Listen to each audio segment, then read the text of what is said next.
The broadcast is now starting. All attendees are in listen-only mode.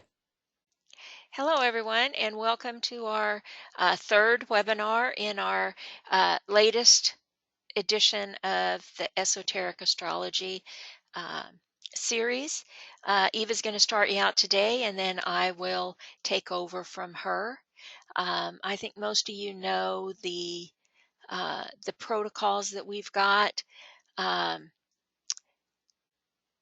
Most of you should be on this one. Here's your little microphone right down here. We're going to keep you on mute unless you raise your hand. Um, your mic is red with a line through it when you're muted. It will be green when your mic is open. The hand, it goes in the direction that's available to you. So a green up arrow means that your hand is down and you have the opportunity to put it up. A red down arrow means that your hand is up and you have the opportunity to put it down. Okay, so let's start. I see a question here. Um, okay. Uh, Thank you, Asha. All right. Let me turn it over to you, Eva. Um,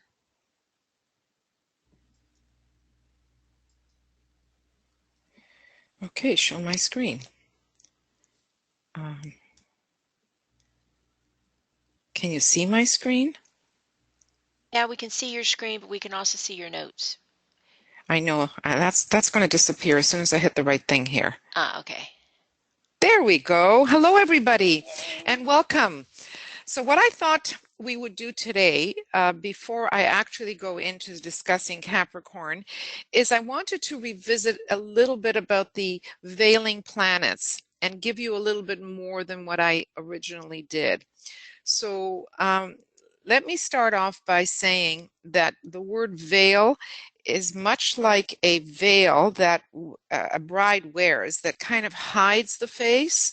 So a veil in astrology hides a planet that could be standing behind either the sun or the moon. Those are the two that we call them planets, but we know in fact that they are not planets. The sun is the solar god, so there's no way he or she is a planet. In fact, he or she gives life to all the planets. So to put a solar being in the place of a planet is really diminishing who he or she is. And yet we do. And we do the same thing with the moon. And the moon has no life in it. It's a dead body. So we have characteristics associated with both the sun and the moon, but really they stand in for a planet that's hidden behind them. It's not really literally hidden behind them. It's just a mask for a planet that we would consider in its place. So where do we see the sun and the moon? Primarily, the signs that we see that in, that we're only covering the exoteric and the esoteric planets. We're not going into the hierarchical because there are more if we look at the hierarchical. But exoterically, the moon is the exoteric ruler of Cancer, which we talked a little bit about last time. When either the sun and the moon is in the exoteric, which is the ordinary or dignified ruler of a sign, all we do is consider the characteristics associated with either the moon or the sun. So that's a given, and that's an easy thing. Where it gets a little bit more complicated is if, in fact, the sun or the moon is in an esoteric place. And where would it be in an esoteric place? If we look at Virgo, Virgo's exoteric or ordinary ruler is Mercury.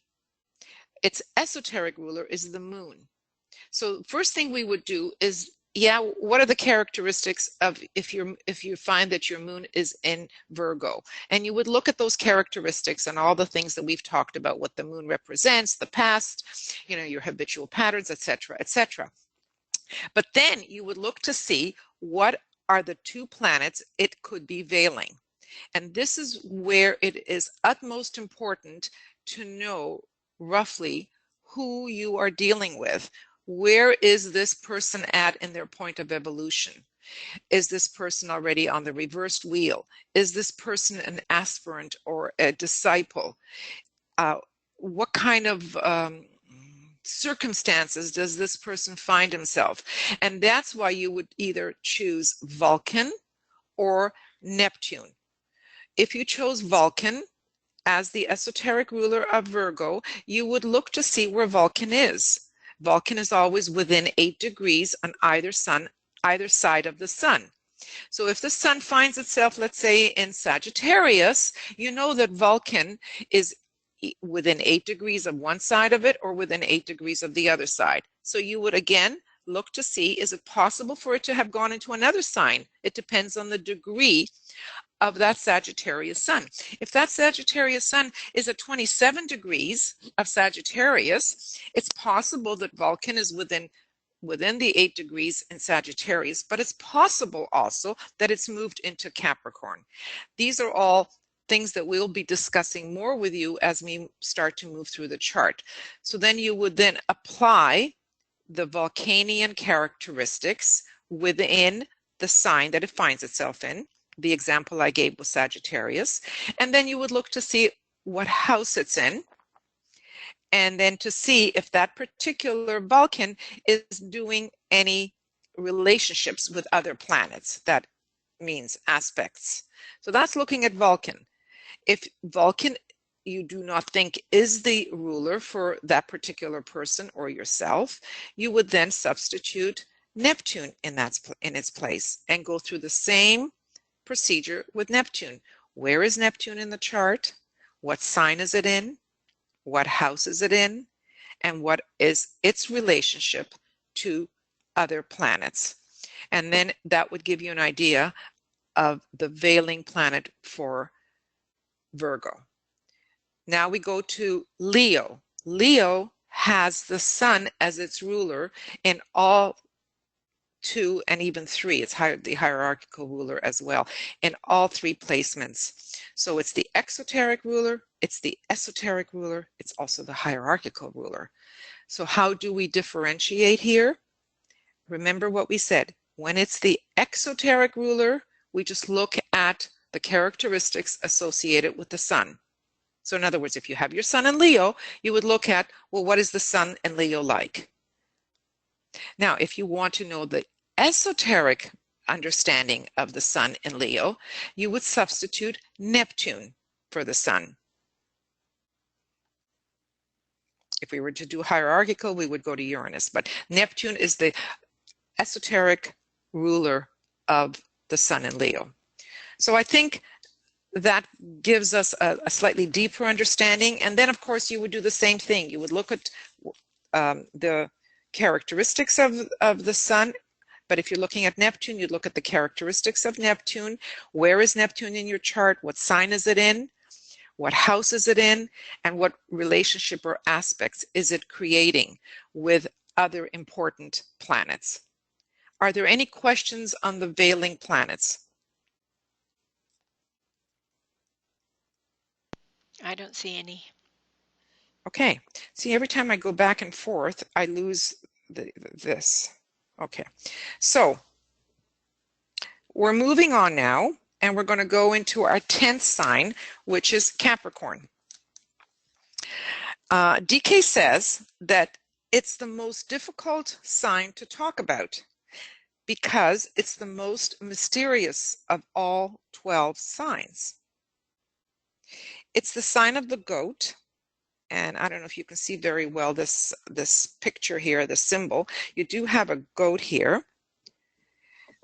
And the goat seeks sustenance in the most rocky and arid places in the world, which relates it to climbing mountains or the rocky crags close to mountains.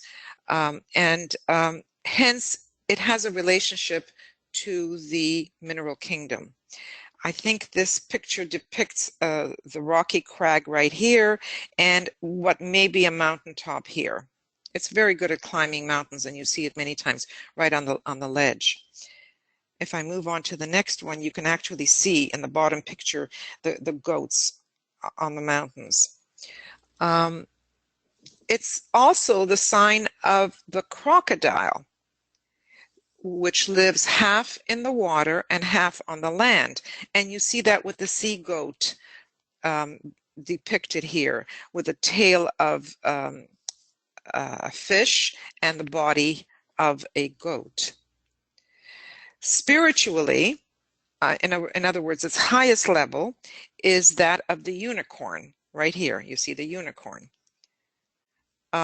So in those three things that we just talked about, the goat, the sea goat, which is the crocodile version of it, and the unicorn, we have a complete picture of man with his feet on the earth, because it is an earth sign, Capricorn, running free and climbing to the heights of ambitions, because it can climb mountains, and so can the individual climb mountains to succeed and to fulfill its ambition. Or it can have spiritual aspiration, which is still ambition, is it not? As a goat, he is a man, the earthly man, greedy, seeking after satisfaction of desire. Or, equally selfish, he is the aspirant, hunting for the satisfaction of his aspirations. And what are the aspirations? If we look at them spiritually, it is to evolve, it is to reach initiation, it is to reach the mountaintop. But aspiration could be in any field. You want to be a CEO, you want to be recognized for the achievements you have made. It matters not. Aspiration is still aspiration. In the early stages, man is a blend of desire, which is water, hence you saw the sea goat, and the animal nature, which is earth, and Capricorn is earth. More evolved, it becomes then a blend of the soul and the form. And eventually, the unicorn is the triumphant initiate. He's known as the unicorn of God, with one horn out thrust like a single spear upon the brow, instead of the two horns of the scavenging goat. So that's basically Capricorn in a nutshell. Remember, it is earth, it is on the cardinal cross, and it is the 10th sign. Now, there was a time in previous cycles where there were only 10 signs to the zodiac. Now we live in a 12-sign zodiac, and we are told that it will eventually return back to 10 signs. So the number 10, as we know, is one of perfection and one of culmination. And in Capricorn, there is tremendous culmination as the disciple reaches the peak of perfection and undergoes initiation. It is the sign of initiation. It requires, as you all know, tremendous amount of discipline and work in order to reach the level of initiation. So let's look at its exoteric ruler, which is Saturn. And Saturn has rings around it, as you can see in this picture here, the rings around Saturn. And what do those rings actually represent? Well, rings confine, do they not? It's like a ring pass not. You cannot pass beyond the ring. And if you find yourself within a ring, I kind of envision it as being within a playpen, and a child cannot go beyond the playpen. Likewise, we as human beings are confined and limited within these rings. Why? So that we can learn whatever lessons we need to learn. And once we've learned the lessons, suddenly that ring expands a little bit, and we get hit by that same experience, crisis, lesson in another form to see if we in fact got it. And the more we get it, the more these rings keep expanding. And so Saturn offers us opportunity to grow, to learn, to experience. So there was a time when Saturn was considered malefic or a negative, a heavy load. But in fact, Saturn is really the friend of the disciple. And when we see its characteristics, we're going to get to have a pretty good idea as to why. And that'll probably be on the next slide. But here are some more things that Saturn represents. It is known as Father Time. And that's why you have time here and time here. There is the old man, Father Time. It also has a lot to do with structure. Bony structure for the human being, but structure in all kinds of systems and in all kinds of work environment. It does give the idea of structure. Why? Because it conveys the seventh ray, which we know has a lot to do with structure and form. It conveys the third ray, which is about cycles and hence time. And it conveys the first ray, which is will and power. And that's why we see the law here. You see, it's first ray types that actually create the law. Seventh ray types carry out the law, but first ray types create the law. Both these energies are all within Saturn, are all within Capricorn, sorry. Saturn is only third ray. Capricorn is 1, 3, and 7. I hope I've clarified my little error there. So Saturn is known as the Lord of Karma, also the Master of Time. And here you have some of the characteristics associated with Saturn. The ability to organize because of its power upon the physical plane. Responsibility.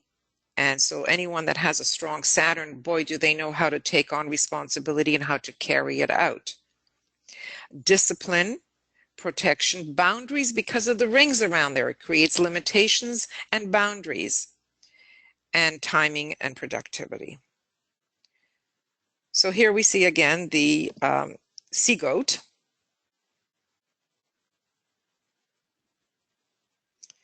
And there's some more things here to look at. So Saturn, as we said, is the exoteric ruler of Capricorn. But you know what? It is also the esoteric ruler of Capricorn. So how do we spiral up Saturn in Capricorn? It is, after all, the disciplinarian. And if you're a disciple, you need to find ways to become disciplined. So Saturn teaches us to discipline. It is, in fact, our teacher because it makes you learn the lessons that you need to learn.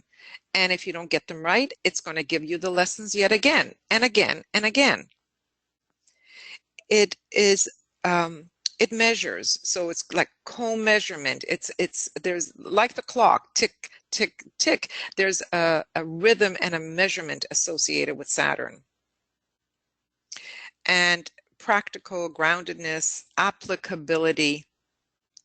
Now, because it constrains, it restrains, and it can be, it can allow you to feel deprived because you cannot expand yourself out of those rings that contain you. And it tends to be conservative and cautious. This is not spontaneity. Oh, we just did that, didn't we? So here's some more things on Saturn. Improvement achieved through hardship and endurance. Discipline and a practical approach to life. Moderation, like right measuring of resources, of time, and of energy. Responsibility and accountability. And wisdom gained through experience. So basically, the rings of Saturn act as a ring pass not. And it basically says what we've just talked about.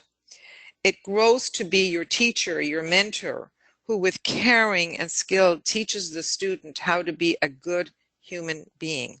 It is only through our experiences that we can then understand life a lot better, understand the choices that we have, what it is that we need to do, and hence become better human beings. It conveys the laws on all levels, and as such teaches us the difference between self-will and the greater will of that which we are a part. Now, this is a depiction by Dwayne Carpenter, and you will see here, if you follow here, the ray 1 indicated here, the ray 3 indicated here, and the ray 7 indicated. This is all part of Capricorn. He has depicted the horns, but yet sort of like the tree coming out of the horn, which has to do with earth and the branches within, or the roots within the earth, because it's very earthy. This looks almost like a sword coming down for the first ray, but he's put a 5-pointed star here, which would be where the unicorn would come out of. The mantra for the esoteric part of Capricorn is, lost am I in light supernal, yet on that light I turn my back. Very apropos if you consider that it is in Capricorn that one reaches the top of the mountain, or initiation. It makes me think always of Moses. Moses is the symbol that we could actually use to think in terms of the Capricorn experience. He went up to the mountaintop, he was initiated, he saw the glory of God. God and he were, united, and he felt God speaking to him. So it's really the monadic experience. And then what did he do? He walked back down. He turned his back on the supernal light and walked down to help humanity, to help others grow and glow. So I think that's it for Capricorn. Any questions? Yeah, any questions on Capricorn before we move on? I don't see any hands at this point or any questions. Okay, because it takes a little while to absorb everything that we're saying. But Capricorn is a tremendously important sign for us as we grow and evolve to try to reach initiations. All right, I'm going to move on. And here we are in Aquarius. And Aquarius, believe it or not, has the word aqua in it. And aqua usually means water. And it's known as waters of life, poured forth for thirsty men. And yet, it's an air sign. Interesting, isn't it? It's kind of confusing, but at the same time, it is interesting.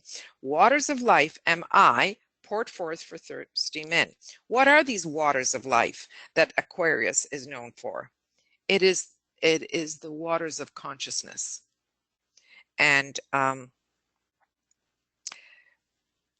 what do we see here? The air, does it have here the glyph for it? No, sometimes it shows the glyph, but it's the opposite of Leo. Leo is about self. Aquarius is about group. So you're moving from self-consciousness to group consciousness. And the glyph, unfortunately, which is not here, it'll be on the next one, looks like wavy lines. And wavy lines, again, can look like water. But for Aquarius, we think of them as energy moving through the air currents or electrical currents, much like all our internet stuff is so Aquarian, right? It's all this energy moving through space. So Aquarius conveys the fifth ray. And Aquarius is known for being a reformer, one that can bring to humanity things that will uplift humanity, things that will make things easier for humanity. That's why it's oftentimes associated with newness, the newness of science, because after all, it is fifth ray, and fifth ray rules sciences, and it rules the mind because it's the mental plane. So it's all about sciences and how science can bring aid to humanity and help humanity move forward. Uranus is its exoteric ruler. And we covered Uranus when we were looking at Libra. It was the esoteric ruler of Libra. And that brings me to a very interesting point. This is an air sign. If we look at all three air signs, we look at Gemini, we look at Libra, and we look at Aquarius. All these three do not have animals as their symbols. They all have human beings. Gemini has the twins, Libra has the blinded woman holding the scales of justice, and Aquarius has the man holding the pitcher of water that he's pouring forth. Why? Because we are living in a cycle where we, as a humanity, are meant to develop the mind. And each one of these three signs is either ruled with a planet of the mind that either conveys the fifth ray or is the sign that conveys the fifth ray. Why the fifth ray? Because the fifth ray is the ray of the mind. It's the mental plane. So in Gemini, you had Mercury as the exoteric ruler. That's the planet of the mind. You had Venus as the esoteric ruler, and that conveys the fifth ray. The esoteric ruler of Gemini then becomes the orthodox or the exoteric ruler of Libra. So you have the fifth ray of Venus, and Libra's esoteric ruler is Uranus, conveying the seventh ray. Uranus is also a planet of the mind. Then you move Uranus into its exoteric position in Aquarius. So it's the exoteric ruler of Aquarius, and the esoteric is Jupiter. Although neither Jupiter nor Uranus convey the fifth ray, Aquarius conveys the fifth ray. So on all three of these air signs, you have the fifth ray somehow brought into the picture. The plane of mind. Okay, so just going back to some of the characteristics of Uranus, these pictures do depict that. Uranus is radical. So energy from Uranus is always different. It's unusual. It's revolutionary. Here you see the revolutionary. It wants to bring change and freedom and upset the apple cart. And that's why you see the guy upside down with his head down, because it's never the conventional way. It's always spontaneity. It's doing something that is different. Electricity is very much associated with Uranus, and that's why you have the lightning rod, because when Uranus is traveling in space and it affects your chart as a transiting planet, its effect can hit you like a lightning bolt. It can be so unnerving and shake you up, and you don't know from where all of this energy is coming from, or something hits you out of the blue. These are all ways of expressing Uranus. So, is there anything else here I want to say about Uranus? Yeah, the only other thing to say is that Uranus, in its orbit around the sun, sort of lies on its side with the head center facing the sun.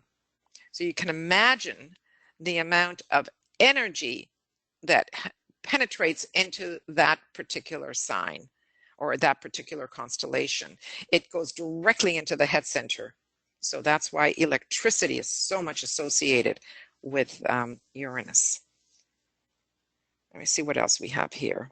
Yeah, we come to the esoteric ruler of Uranus, and that is Jupiter. And remember what we said about Jupiter when we talked about it in Sagittarius?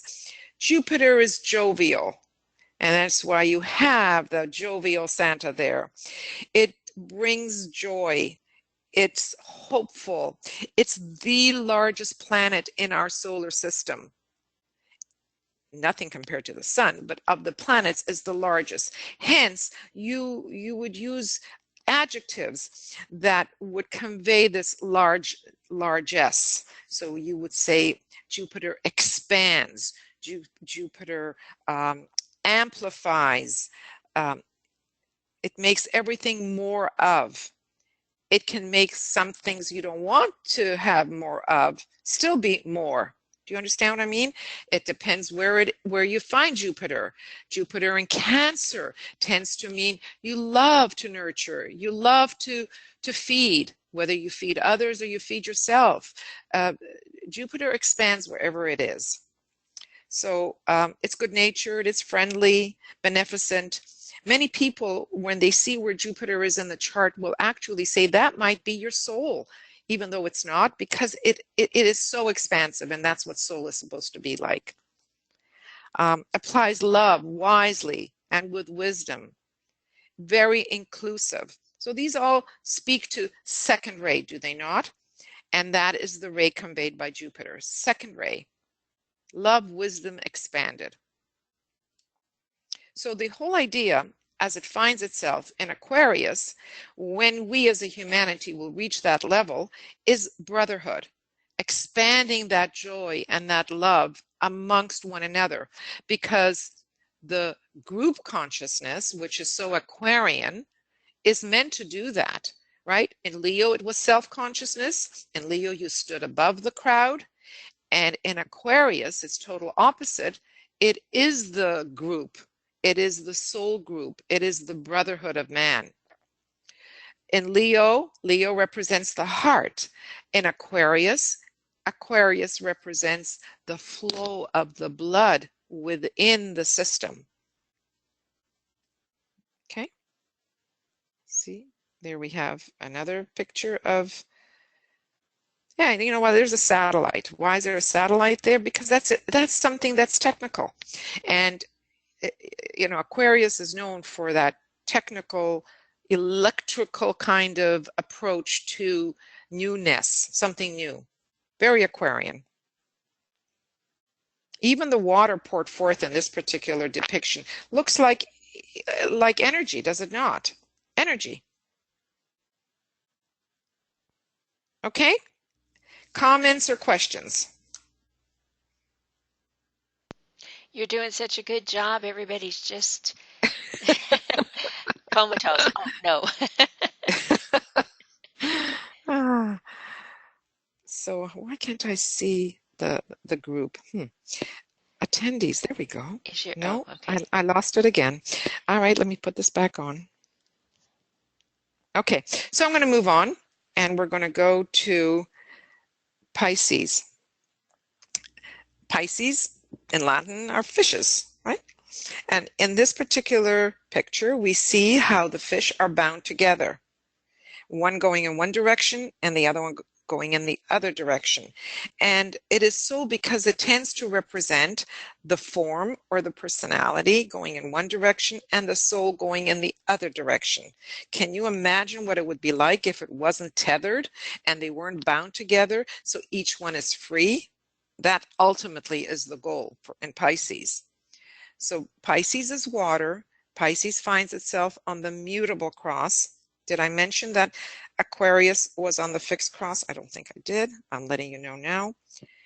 And Pisces is opposite Virgo.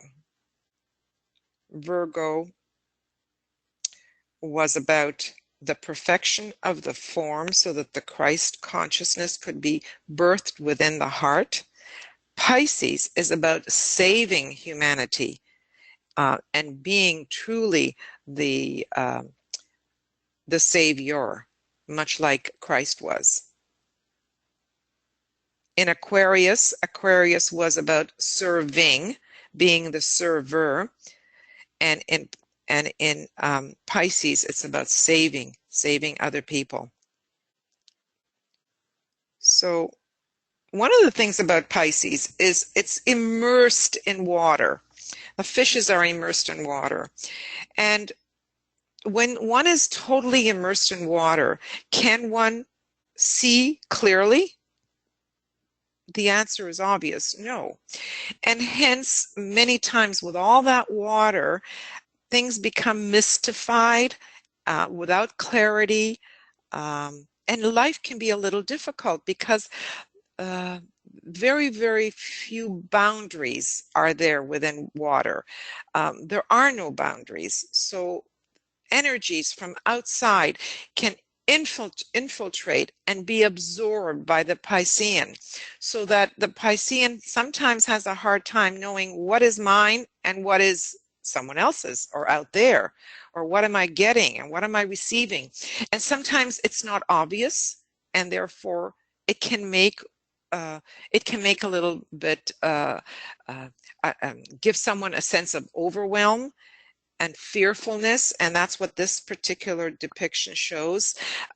Worry and fearfulness and overwhelm are good words to describe some of the energies associated with Pisces.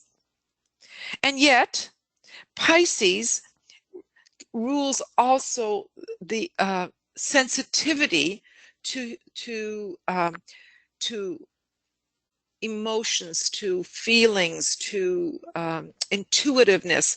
And as you absorb all of that and it's within you, you can reflect that out to humanity. And oftentimes it's reflected in the arts.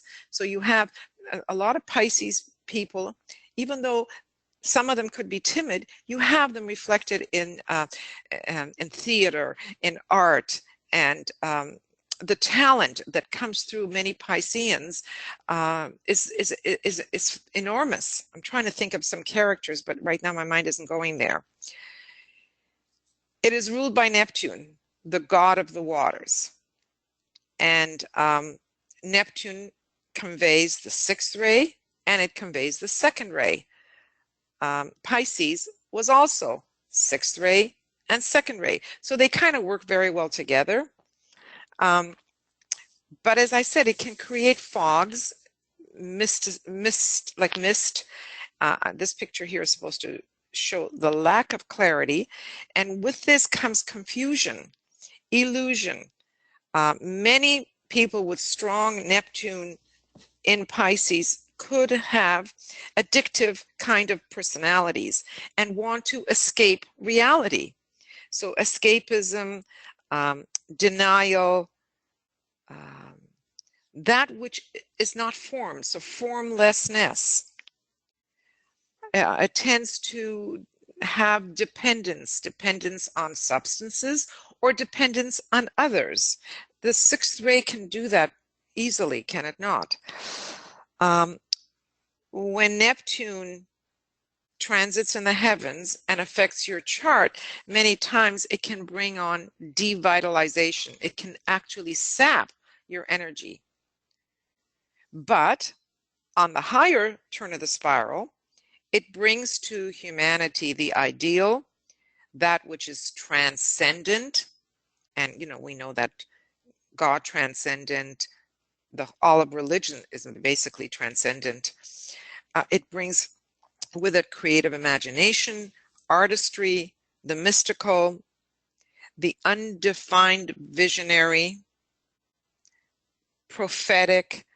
Because it is water, water tends to be quite psychic, visionary. And Neptune, we know, is like the sea, and the sea goes endless and endless and endless. And that's why we can actually say that Neptune carries with it this universal love, this love that goes on and on and on, and is not dependent on someone's personal stuff, whether it's the personality or it's the need to feel connected and all that kind of stuff that we talk about, that is emotionalism. So it can be true compassion, mercy, faith, grace, intuition, understanding. So you can see the mystics in these words here as we describe them.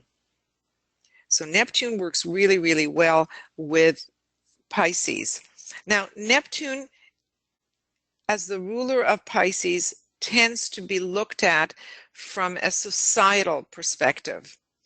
DK, however, tells us that the exoteric ruler of Pisces is really Jupiter.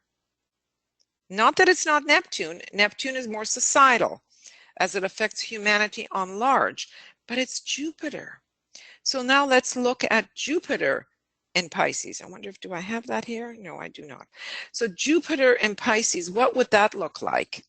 Well, we talked about Jupiter being so second ray and so magnanimous and joyful. And as I said, it could almost be a soul-like quality that comes through Jupiter. You put that with Pisces and you see how the Christ, who was Piscean, represented all those qualities that can be within Pisces, can be the savior, can help humanity. But Jupiter is also about largesse, huge, big, magnifying things. So if you fall under the substance stuff, the addictions, the confusion, the illusion, imagine all of that being magnified by Jupiter.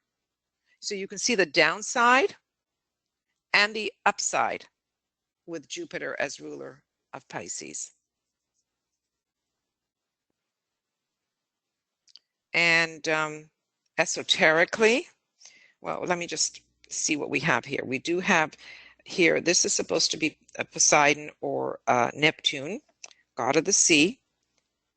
These are all just nymphs. And I wonder if this is supposed to be Jupiter. Could be. But they're still bound together. Eventually, they're supposed to be free of that which holds them together. And what will do that? The esoteric ruler of Pisces, which is Pluto. So Pluto is first ray. So you can imagine that sensitive, fearful quality of Pisces being hit hard by its esoteric ruler, Pluto, which is so opposite to what we think of the softness associated with Pisces. He's known as Anubis, or Lord Pluto, Lord of the underworld. And remember, this is in an esoteric placement. So what would it look like esoterically? It would give the Piscean courage, which it needs, right? Having seen some of the sensitivity and some of the weaknesses, it needs the courage not to die daily. Many natives use that expression, I die daily. And that's what life is like for many Pisceans. Life can be very difficult. Pluto brings with it the process of resurrection, lifting the dead within to life. So it can, Pluto, as we know, is being the Lord of the underworld, can take that which is hidden, that which isn't seen, and bring it up into the light of day. So one can face their illusions, can face that which might be fearful at first to face it, and give it a death blow. He's known as the Grim Reaper, and so disseminate that which keeps one from reaching the heights that one can reach. Eventually, Pluto brings symbolically death to the personality. So it's death to that which hinders, that which keeps one from moving forward. I think. Yeah, that is it, guys. That is all I have on these 12 magnificent signs. Each one of them is a treasure. Each one of them can be seen for the possibilities within the signs that one can experience and can convey. So before I hand this over to BL, are there any hands up or any questions or any comments? I don't see any. Okay. All right, everybody. Let's move on then. I have to tell you this little story as I'm switching everything over here to me. Eva's slides, they're so colorful and she's got all those pictures in there, and it conveys such a nice way to look at this. Well, now you get me, and I've got that Ray 5, just the facts, ma'am, and I put everything in tables. So Eva is like, BL, will you get a picture or two in there? Well, okay, I'm going to talk to you about the 7 rays, and I want you to note, Eva, Mhm. Yes, I'm listening. I have a picture. Yes. Of course, I got that picture from you, but anyway, I do have a picture here. So, um, all kidding aside, throughout our webinars, Eva and I have been talking about the signs, the planets, the 7 rays, and we're all going to be, we're going to be presenting them to you in a variety of relationships and correspondences, because that's what you really need to know. You need to know enough about them. Uh, the structure of them and what they do, but you need to know about these relationships. You need to know about the correspondences.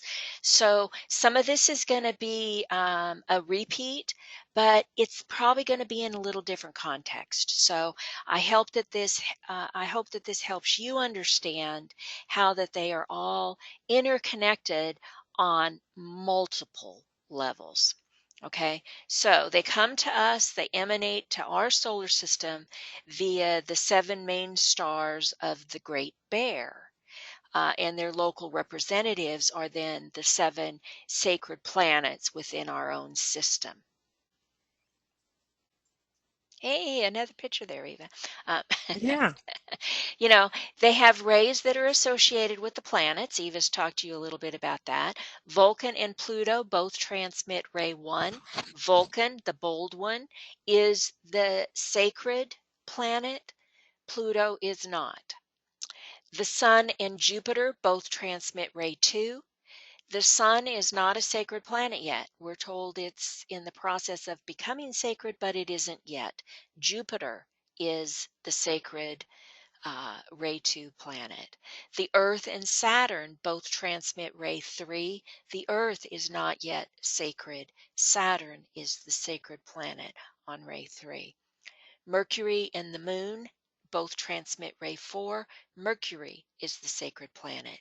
Venus is the only one that transmits ray 5, and it is sacred. Mars and Neptune both transmit ray 6.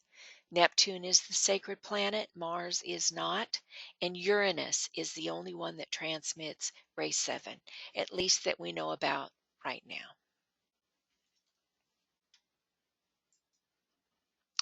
I want to show you the glyphs. I want to show you the signs and the rulers that are all here. I'm not going to read all of them. You will, of course, get copies of the slides. I told you I love tables. Anyway, here you go. Aries, ray 1 and 7. Mars, Mercury, Cancer, ray 3 and 7. Moon and Neptune, and so on for all of them. Here's the other ones. Get used to the glyphs. Get used to the rays. Get used to the rulers. Exoteric and esoteric. For Scorpio, Aquarius, and Pisces, we've got 2 that are listed, and that's because, back before the outer planets were discovered and assigned to the astrological signs, Mars was Scorpio, Saturn was Aquarius, and Jupiter was Pisces. As Eva just told you, there is also an esoteric relationship between Jupiter and Pisces, but it was considered one of the old traditional rulers of Pisces before all of the outer planets were discovered. As I mentioned a little while ago, they are transmitted into our solar system, and they do it via transmitting triangles. It consists of 3 constellations aided by the ruling planets, and according to cyclic law, one constellation is going to dominate. The other 2 are going to take a subordinate role in the triangle. The controlling points of the triangle, as we know it right now, ray 1, Aries, the source of initial energy producing the new age. Ray 2, it's Virgo, produces the increased activity of the Christ principle in humanity's heart. Ray 3, it's Cancer, causes mass movement toward liberty, release, and light. Ray 4, it's Scorpio, the testing of humanity, who is the world disciple. Ray 5, it's Leo, produces individualism and self-consciousness, all very important steps in our soul progress. Ray 6, it's Sagittarius, produces the focused one-pointed effort of the world aspirant. And Ray 7, Capricorn, which brings us initiation and the overcoming of materialism.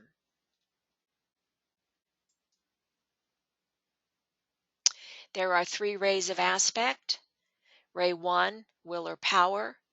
It's a building, a destroying energy. Its motion is to drive straight forward through space. It is initiating energy, and it expresses the purpose of deity. Ray 2, love, wisdom. It's the most potent of the 7 rays, being the ray of our solar logos. And it colors and directs all consciousness in all forms, in all kingdoms of nature. It expresses the plan of deity. And then ray 3, active intelligence. It's more closely linked to matter. It's fertile, adaptable energy that is intelligence found in all substance.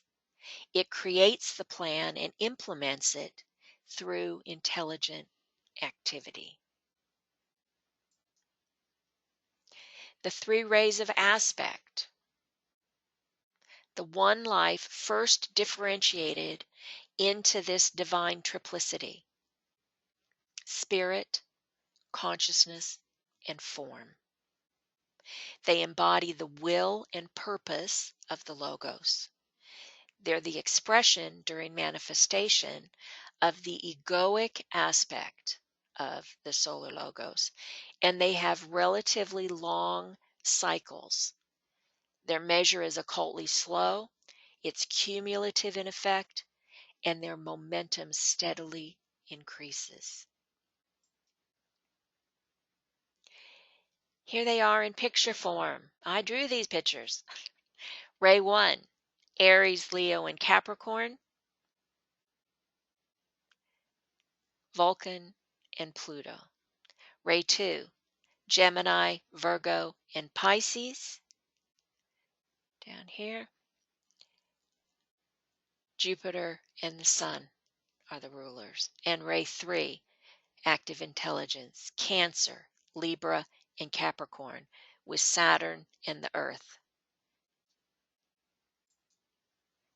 Then we've got the 4 rays of attribute, qualified by characteristics of Ray 3, which eventually synthesizes them.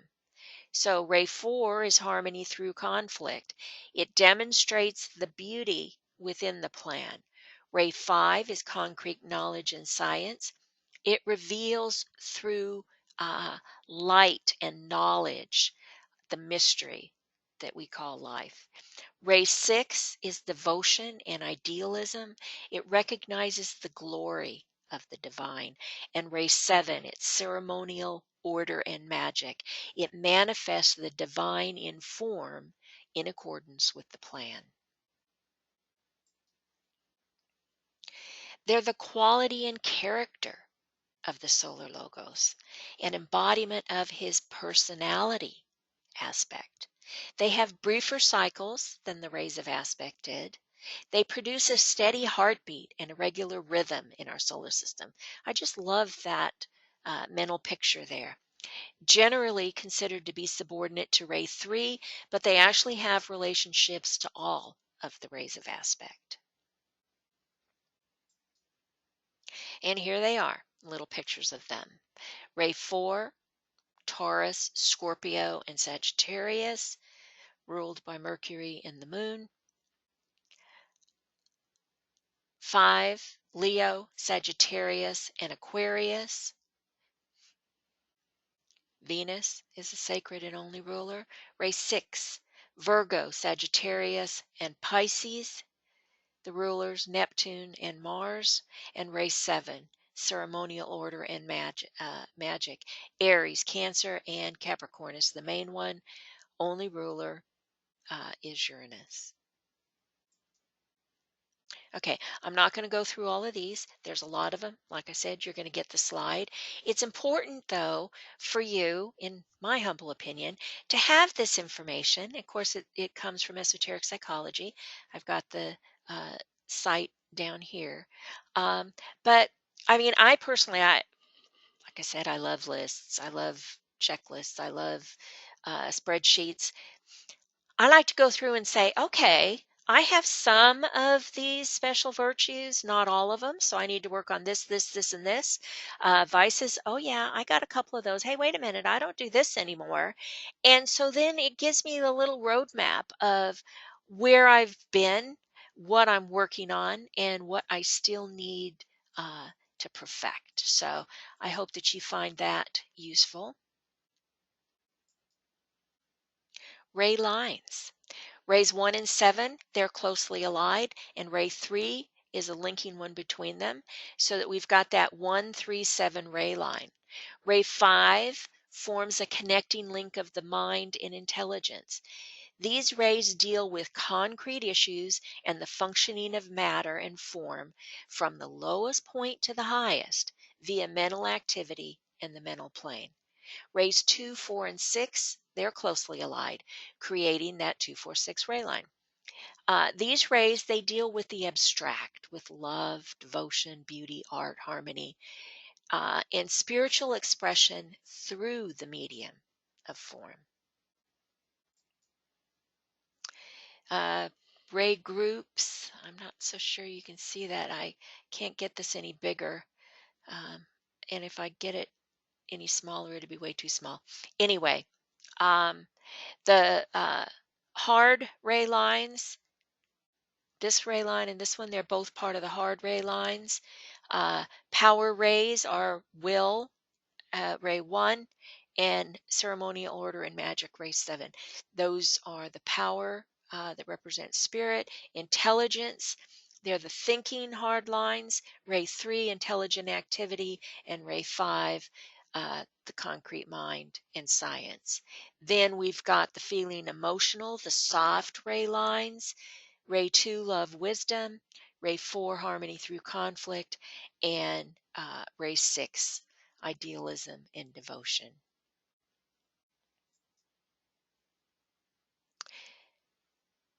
They each have specific gifts that they bring to us. Ray 1, to liberate or to free. Ray 2, to illumine. The third ray conveys the mind of God, and it gives concept to form. Ray 4, at one-ment or to unify. Ray 5, to reveal. Ray 6, to uplift or to redeem. And ray 7, to bring to form. Some of them complement each other. 1 and 4, both principled. 1, 2, and 3 are both all about the truth. 2 and 5 about conveying light. 2, 3, 5 mental. 3 and 4 motion. Relational. 2, 3, and 4 wholes. First, second, third, fourth. Like to see the big picture. Parts. Get into the detail. 3, 4, and 5. They have opposite behaviors of some of them. Ray 1, isolation and fearlessness. Ray 2, inclusive and sensitive. Ray 2, wise, slow action. Ray 3, busyness and speed as they do things. Ray 3, calculating. Ray 4, honesty. Ray 4, emotionalism. Ray 5, lack of emotion. Ray 5, concrete mentalism. Ray 3, a flexible mind. Ray 1, direct. Ray 3, very circulatory there. Uh, Ray 2, smothering love. And Ray 1, independence. Again, I'm not going to go through all of these. You will have the slides, but these are the Ray 1 personality expressions. Ray 2, Ray 3. A lot of good information in here as to these different kinds of expressions. And here are the other ones. I always keep this stuff handy. So, um, I have a reminder, can go through and again, like I did before with the other lists, the vices and the virtues, go through and say, okay, yeah, I do this, I do this, I do that. Oops, on this negative list, I need to cut out this, and that. And then we have the soul expression of the rays. This is the higher level. We go through many incarnations specifically for the purpose of uh, experiencing and learning through that experience and raising that personality expression to the soul expression. So these are what we're aiming for uh, when we're learning with these particular rays. The rays themselves, all of course, have very specific purposes, and there is nothing inherently good or inherently bad in any of their expression. It's how we express that energy that makes it good or bad.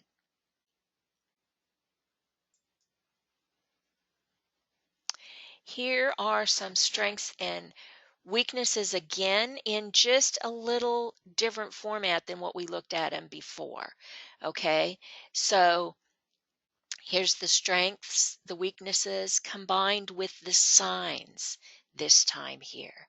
So the personality, Aries, the power and will of the warrior leader, the power and will of the king for Leo, and the power and will of the executive for Capricorn. The soul qualities, power used in spiritual leadership and intelligent initiative in Aries, spiritual power and love used in spiritual leadership in Leo, and power used in wide spiritual governorship and rule in Capricorn. So see the relationship here between the way they're using that will or power. And again, I'm not going to read every single one of them, but you can see, Cancer, intelligent, with family matters and security. Libra, intelligent in avoiding conflict to maintain the peace. Capricorn, intelligent in achieving ambitions. These are the personality levels, the soul qualities. Uh, Intelligent, intuitive, nurturing, protection of the masses. The wise and intelligent arbiter of law, mediatorship in Libra, and the highly intelligent executive of God's plan in Capricorn. So I hope that you find these uh, very helpful when you have a chance to look at the greater picture. As I said, it's just presenting the material in a little different way, but I think that that's important because you see the relationships that happen and how the devotion and idealism is divided by sign here for us. Okay, before I move on to the next slide, are there any questions? See, I've got a mesmerized too. Either that or they're all comatose still. Um, uh, pro- do I have too many tables here? Another picture. Okay. Um, this time I'm going to show you the rays again, but I want to try and give you a vivid picture. Eva, yes, you're rubbing off on me. Okay. We have a lot of sevens, the 7 days, musical notes, colors, uh, chakras, glands, wonders of the world, states of consciousness, the deadly sins. That isn't coincidence. This is an important number and it shows up for us in a variety of ways.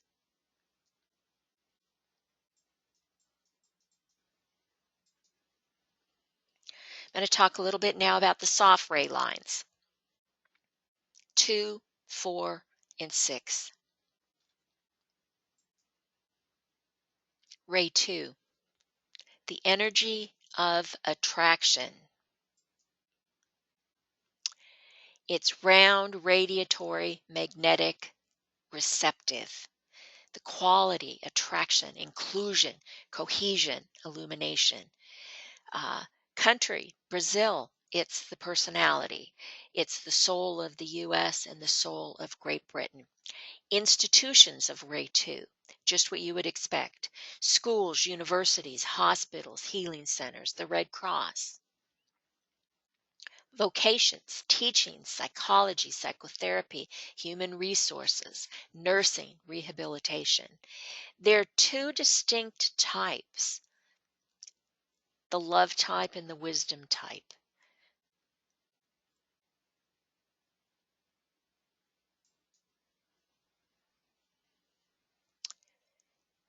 It softens, its kindness, its sensitivity, its charm, its inclusiveness. The 2A, the heart emphasis, the power to heal, to save, to redeem. And the 2B, the wisdom side, the power to teach, to illumine, and a love of pure truth. Selfish traits can be too attached, non-assertive, self-pitying, love of comfort. 2A, too fearful, hypersensitive, and impressionable. 2B, overabsorbed in study, scorns mental limitations in others. See if I can move this up a little bit. Oops.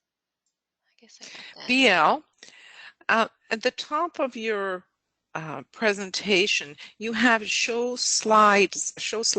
Why don't you hit that and then just move the arrow, and this way you get the whole picture. Do you know what I Yeah. mean? Yeah, okay. I don't do that because I like to watch the my dashboard, but you're right. I can watch my dashboard on the other one. So, um, there's that better. There you go. Okay.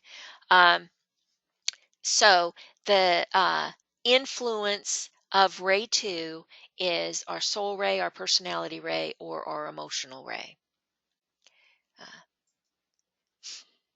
there. Thanks, Eva. You're right.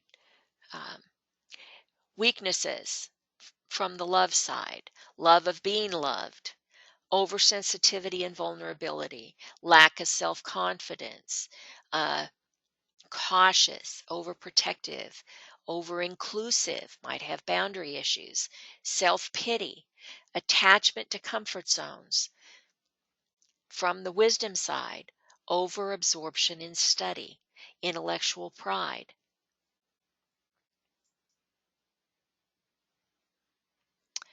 The love types, the Dalai Lama, Princess Di, Mother Teresa, Carl Jung. The wisdom types, the Buddha, Oprah. Positive Ray 2 traits, that calm strength, patience, faithful, serene temperature, uh, serene temper, intelligent. And again, it influences the soul, the personality, or emotional rays, vehicles. Ray 4, harmony through conflict. It's a reflection of Ray 2. It's unifying, it's associative, it's oscillating, and it's linking energy.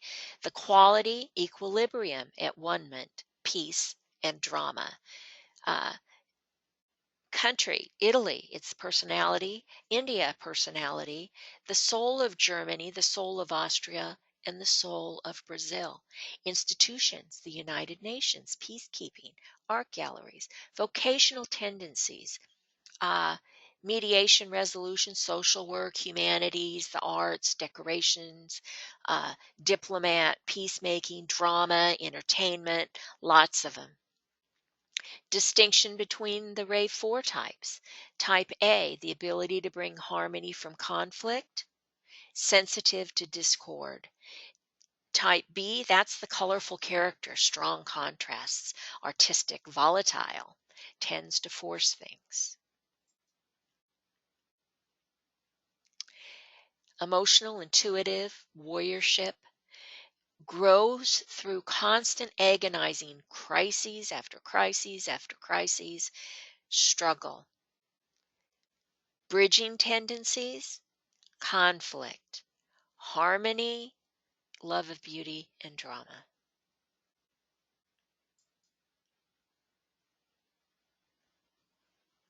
Negative traits, emotionalism, constant inner-outer conflict, unregulated passions, fighting just for the sake of fighting. I have a husband like that. Combative, exaggeration, procrastination. Ray 4 can influence the soul, the personality, or the mind, the mental ray. Weaknesses. There's a lot. They all have their weaknesses. Self-absorbed in suffering and the drama of it. Worry, agitation, indecision, lack of confidence. Absorbs too much. Unpredictable, unreliable. Overeager for compromise. Inertia, procrastination, exaggeration, and overly dramatic.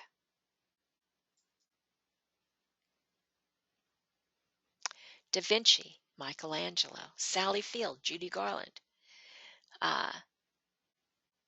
Andrew Lloyd Webber, Billy Connolly. Positive traits, affection, sympathy, courage, generosity, perception, intelligence, humor. Ray 6, another reflection of Ray 2.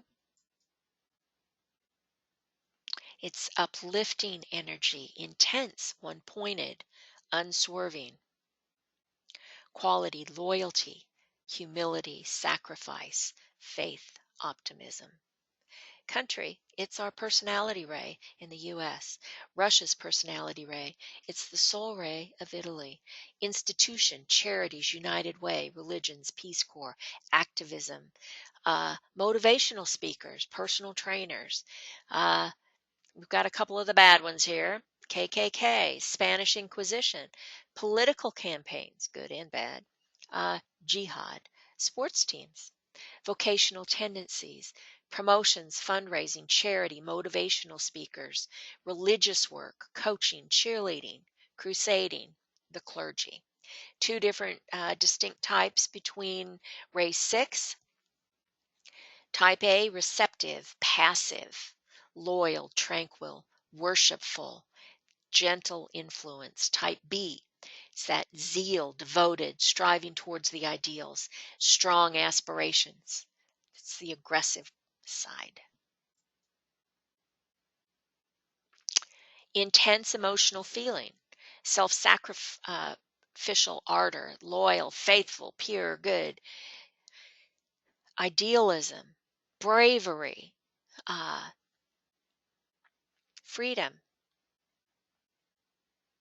the bleeding heart, the faithful dog, the crusader. I love this. Look at that. I hope you can see that really good. Negative traits, selfish, jealous, blind faith, gullible, rigid devotion, idealism, glamored, self-abusing, fiery anger, fanatical, a victim, a martyr, can be cruel. Ray 6 will influence the soul, the personality, and the emotional ray. Weaknesses of devotion, just blind devotion without independent thought. Blind faith, fanaticism, self-righteous, codependent, absolutism. Everything is black or white, right or wrong. My truth, no other truth. Gullible, overtrusting, emotional, jealous love. The idealism side, unattainable goals, lack of realism. Impracticality, self-negation, self-criticism, needing to always measure up. Denial, escapism, including various different types of addiction. Unwise susceptibility to guidance. uh, Extremism, hyperintensity, overdoing, too much activity, masochism, the martyr complex. Martin Luther King, Billy Graham, and of course, Jesus. Positive traits, that love, that tenderness, intuition, reverence, devotion, and strength. And again, it influences the soul, the personality, and the emotional or astral ray. All right, before I move on to the hard lines, does anybody have any questions about the soft, squishy lines? Yes. Okay. Please go ahead, Michael. Hi, DL. I found it quite interesting that you included the dog, a picture of a dog for Ray 6, which dogs are so devotional. But cats could have been pictured for Ray 4. Because they are so temperamental and dramatic. Yep, you're right. Cats are on Ray 4. I'm new to this, Add some pictures to your slides, BL. So you're doing a great job, both of you. I appreciate the opportunity to rehash all this, and it's always good to go through it again and again. Thanks, Michael. You know, Michael, it's Eva here. I've often thought of cats as Ray 3. They are very clever. They can be very, very sly. They can, maneuver in a particular way. So I tend to think of them as Ray 3. I recall something, I can't say where, but I think the Tibetan says they're fourth ray. Mm-hmm. Interesting. Okay. I'm definitely thinking about that. I think they can go both ways. Well, it depends on the cat. We carry all these within us to some extent or another. That's true. That's true. And of course, Ray 4 is the animal kingdom. Mm-hmm. No. No. Ray 3. Ray 3. Yeah. The animal kingdom. Yeah. Ray 4 is human. Yep. You're right. Okay. I need to go back and look at my slides again. Thank you, Michael. Okay. On to the power lines, unless anybody has any to the hard lines, the 1 and 7 for the power and 3 and 5 for the mind rays. 1, willpower. It's strong, direct, forward moving, it's piercing. The quality is essence, purpose, centralization, synthesis. Country, it's the personality ray of Germany, personality ray of Great Britain. It's the soul ray of India. Institutions, governmental, politics, military, police, any kind of empire. Vocations, politicians, CEOs. Kings, dictators, military, authority, government, law enforcement, construction, demolition. Distinctions between the two different types. Type A, it's persistent. They never give in. They're depended on by others. And type 2 destroys conditions which prevent free expression of the life force. So one is the will, one is the power. It hardens, it gives strength. It's the power to rule, truthfulness, fearlessness. It's the law, the dictator, the king, the sword, the volcano.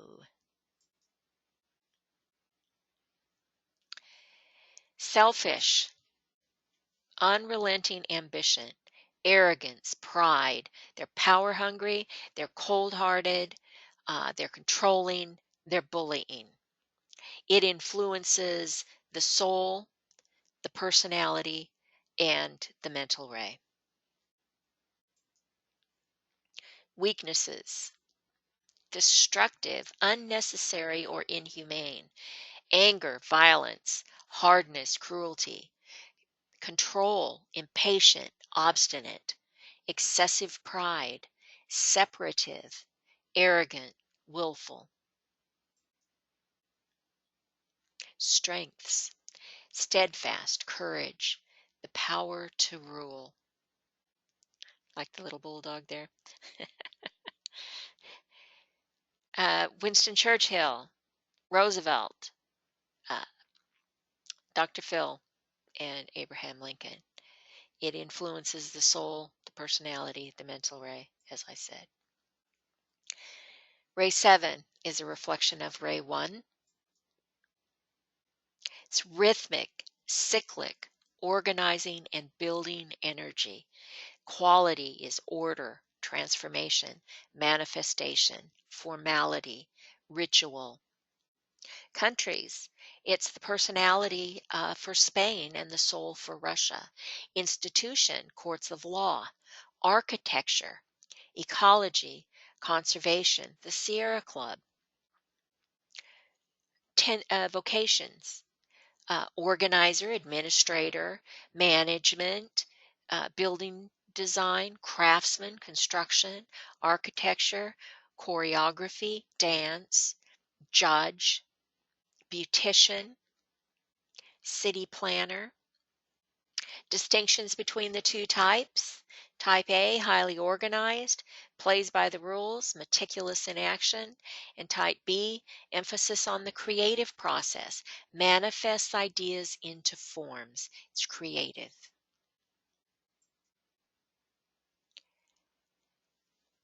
Strong, self-reliant, courteous, disciplined, a natural ritualist. The power to organize, to implement the law, and to perfect the form. Standardization, order.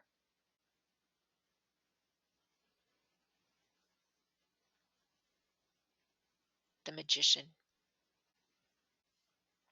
I like to think that I am very organized and very ordered, and that I like my rhythm and my routine. And so I'm on the um, order side of Ray 7, and that I have absolutely no uh, ceremonial magic in me at all. And I was called on that the other day when I was talking to Francis about it, and he said that in itself, BL, is a form of ritualism. I'm like, okay, you got me there. My magic is my order. I guess it was the moral to that story. Negative traits: pride, a snob, superficial judgment based on appearance, bigotry, sectarian. They force the rules on everybody. Excessive perfectionism, pompous ritual, addicted to occult phenomena. This will influence the soul ray, the personality ray, or the physical ray. Weaknesses: rigid orderliness, subservient to habit. Okay, guilty as charged. Crystallization, overly rigid, structured, not spontaneous, not adaptable. Conformity, likes the status quo. Over concerned with rules, regulations, and the dead letter of the law. Hard to change their patterns. Compulsive, obsessive, addicted to patterns. Excessive perfectionism of the form. Judgment based on appearance. Dark magical arts. Then we have the good side. All these very strong, positive strength, perseverance, courage, courtesy, Freemasonry, magician, the queen, the president, uh, the beautiful women who made a mark in the world just by being who they were and what they did. Oh, yeah, hold on. Got a question here.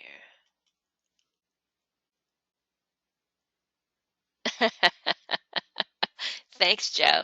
Joe says she would have thought that I was a white magic practitioner. Nope, not even. But thanks. Okay, before I move on to the mind rays, are there any questions on the power rays?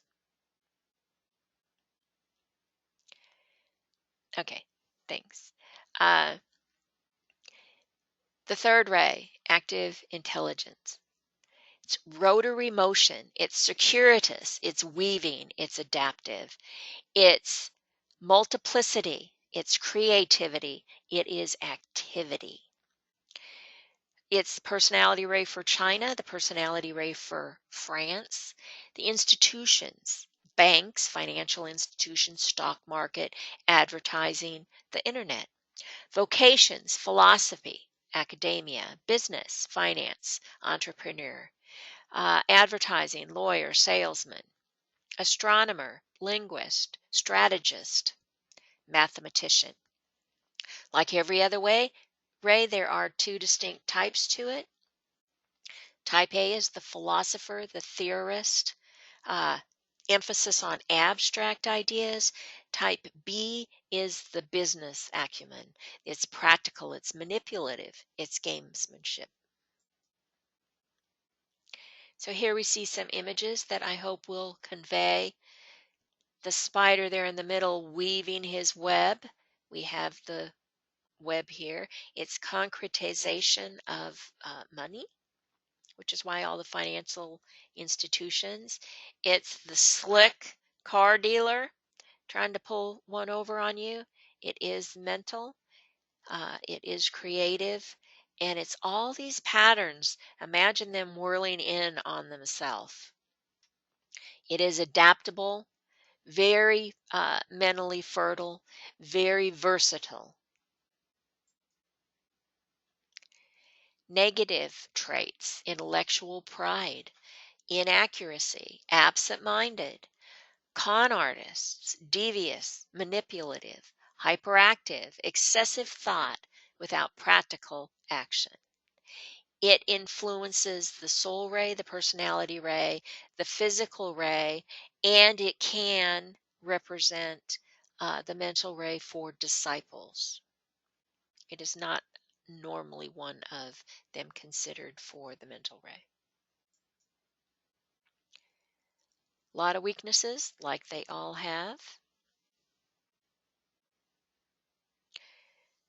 Can be very critical, vague, overly complex thought, excessive thinking without that practical action, confusion, absent-minded, hyperactive, tendency to be scattered or spread too thin, inaccuracy in practical detail, they can be careless with that, manipulative and calculated, opportunistic, materialistic, devious, deceitful, circumventing the truth.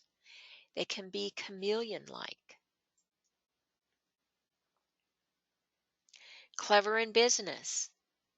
They can have brilliant intellects. Wide views, sincerity of purpose, concentration, patience, caution, and they don't worry over trifles. Quite a difference from what we just saw on the negative, right? We've got quite a few really good examples here of the higher workings of Ray 3.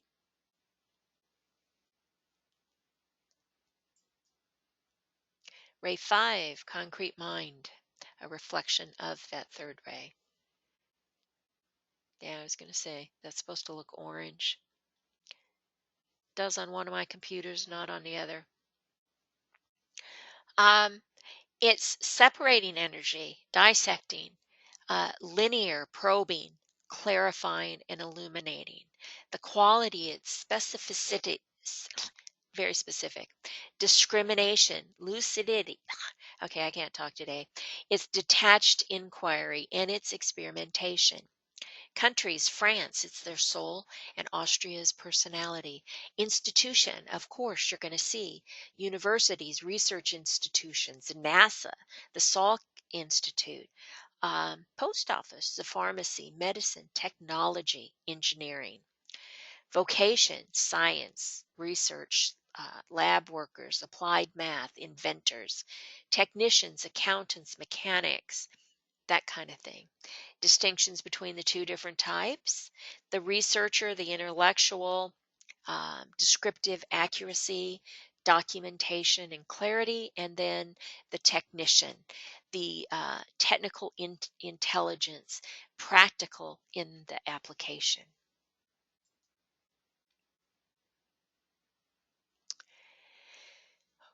It's intelligent love, according to DK.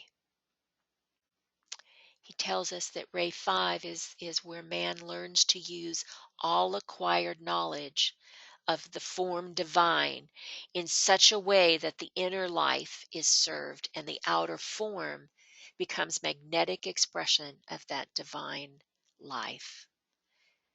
That's why it's the ray of intelligent love above all else.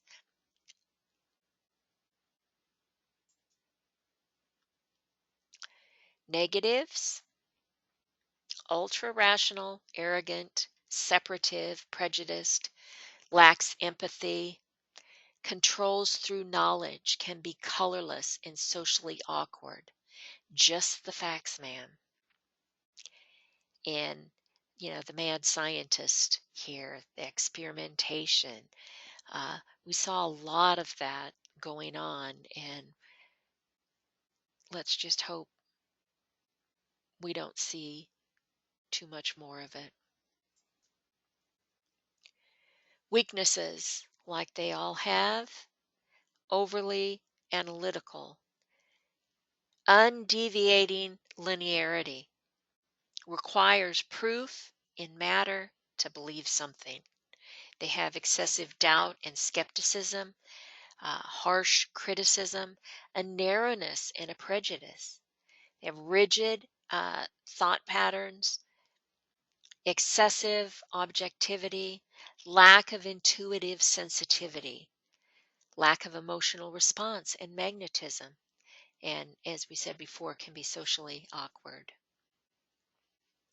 That scientific mind, the Curies, Tim Berners-Lee, he created the World Wide Web, the light bulb, penicillin. Ray 5 influences the soul ray, the personality ray, and the mental ray. Positive traits: accuracy, perseverance, common sense, independent, and that keen intellect. Okay. Well, I had a lot of slides there, but I went through them very quickly. I hope not too quickly, because that's going to be it for today. What I want to do is, at our next webinar on 7 April, I want to pick up with a discussion about our ray vehicles. And then I'm going to talk to you about the various parts of the environment of our chart. This is all important parts, pieces that we want you to understand, that we want you to consider when we actually begin delineating our charts later on in this series. So I went through it pretty fast. Is there any questions or anything that you would like me to go back over before we call it a day?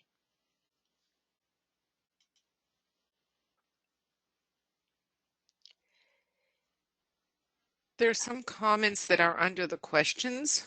Right, I see him. I'm looking at him. Victoria says, 7 rays of life, page 147. Dog is ray 2, cat is ray 3, horse is ray 6, elephant ray 1. Actually, I had animals in there too. I skipped over that because there was a lot. But yeah, thank you, Victoria, for pointing that out. BB, as for astrology, since I have no knowledge at all, we are supposed to study conventional astrology as well. In that case, which kind of astrology, Vedic or Western, for example? We use, and DK uses, Western astrology. Okay, the Vedic astrology is the Indian astrology, and it's a completely different system than what it is that we use. There is a lot of value in that system, but it isn't something that we're working with. What we want to know is we want to know traditional astrology relationships, and we want to know esoteric relationships and how they interact together, because we are a personality in form working out our life, uh, and we're a soul inside that form working out the lessons of the soul, and both of those need to work together, hopefully. And so we need to understand how the outer mundane energies impact our inner life and how they relate. So that's why we need to know both of it. But uh, those of you in Great Quest, you have an astrology booklet. Those of you in